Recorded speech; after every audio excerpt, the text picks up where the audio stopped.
জর্ডানে যুক্তরাষ্ট্র পরিচালিত আল আজরাক বিমান ঘাঁটিতে ১২টি ব্যালিস্টিক ক্ষেপণাস্ত্র নিক্ষেপ করেছে ইরান।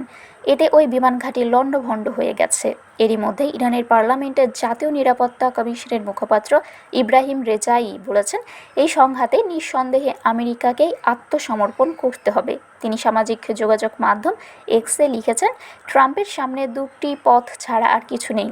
এক, হয় তাকে আত্মসমর্পণ করতে হবে, দুই, নয়তো তাকে আত্মসমর্পণই করতেই হবে। এ ধরনের মন্তব্য সাম্প্রতিক যুক্তরাষ্ট্র ইরান উত্তেজনা এবং উভয় পক্ষের কঠোর রাজনৈতিক ও সামরিক বক্তব্যের ধারাবাহিকতার অংশ। উভয় দেশই নিজেদের অবস্থানকে শক্তিশালী হিসেবে তুলে ধরছে এবং প্রতিপক্ষের ওপর চাপ সৃষ্টি করার ভাষা ব্যবহার করছে।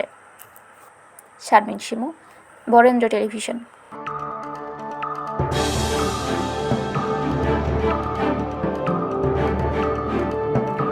Audio Jungle.